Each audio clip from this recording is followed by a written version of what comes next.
in its recent paper to the European communities. Quote, the organization has already been classified by the international community as a terrorist organization. The paper also refers to relations with neighboring countries, which of course means Iran, which is truly a terrorist nation and so regarded by all reasonable people. Now, there are several legal, moral, and practical reasons why this excuse of the MEK being listed just doesn't work. First of all, even if it were true, and it's not, that the MEK is a terrorist group, that designation would not deny the residents of Camp Ashraf protection under international law. Certainly not all the residents, if any, can currently be deemed terrorists. They are disarmed. They are not engaged in any activities which meet any legal definition of terrorism. None of them are combatants under international law, either lawful or unlawful combatants. Secondly, the designation of MEK as a terrorist group has always been highly questionable and is more so today. Even if an organization has once been deemed a terrorist group, it does not mean that it retains that status forever. The law is clear. The status must be repeatedly revisited, and there is no current evidence that would justify continuing in the status of a terrorist group. When the former head of the FBI and the former Secretary of Homeland Security, who have seen documents that none of us have available to us, can certify that there is no current threat from this organization, that ought to cover an enormous amount of ground and ought to carry an enormous amount of weight. And the President of the United States and the Secretary of State must consider the current evidence and must delist this organization. In any event,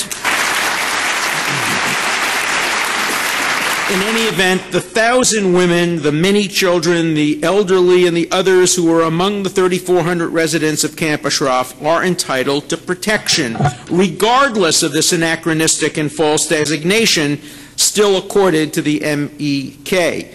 Even the Iraqi government seems to concede this point in theory, claiming to be dealing with the camp residents, quote, in accordance with the human rights principles of international law enshrined in the Universal Declaration of Human Rights and the International Convent on Civil and Political Rights. But in practice, the current plan to close the camp are a death warrant directed against the residents because the MEK was once designated as a terrorist group by the United States government. Now, this stigma, I predict, is going to be removed. And it's going to be removed as soon as all the evidence is objectively considered. But it will be a Pyrrhic victory if the residents are attacked and killed in the meantime. Despite its claim to be complying with law, the Iraqi government is actively hindering UN agencies from trying to help the residents relocate to safe places. And now they're trying a new ploy. Now they're trying to get some UN agencies and some UN leaders to support the policies that they're trying to implement at Camp Ashraf. That is cynicism at its worst, and it cannot be allowed to succeed. The international community has too often failed in preventing the mass murder of dissidents and perceived enemies of genocidal regimes. Just remember and consider the horrible tragedies of Cambodia, of Rwanda, of Darfur, the former Yugoslavia, Armenia many decades ago, and of Eastern Europe 60 years ago. We said after the Second World War, never again. But you know what's happened to never again? It's become again and again and again and again. This time we must keep our collective humanitarian promise. The world is now on notice. It has no excuse. When the Holocaust happened, everybody said, we didn't know. When the Armenian genocide occurred, we didn't know. When the Cambodian genocides were occurring, people were telling us it was propaganda. We didn't know. Rwanda, Darfur, we didn't know. We know. We have been told. We have been warned. The world, the conscience of the world has been pricked. We know we are on notice. We must act now to protect these 3,400 vulnerable individuals.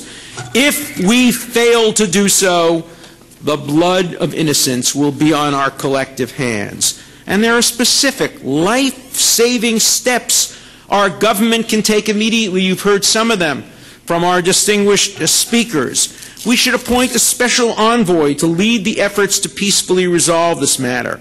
We should call publicly on the Iraqi government to remove the December 31st deadline, and we should do that before Maalki comes to the United States. We should take the matter to the UN Security Council for a binding decision to prevent a human catastrophe, and we should do it immediately.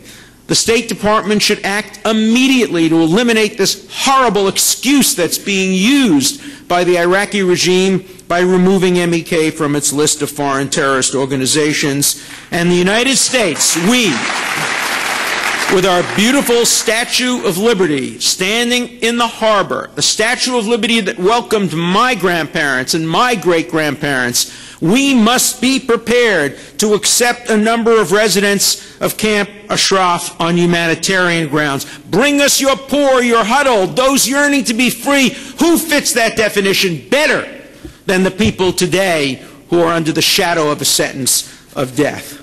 So there's no time to wait. The clock of death is ticking. If not now, when? Elie Wiesel, my dear friend, who I know has been also active in this cause, once said that the lesson he learned from the Holocaust is always believe the threats of your enemies more than the promises of your friends. We must make that untrue. We, the American people, for all the reasons we've heard today, must finally keep our promise.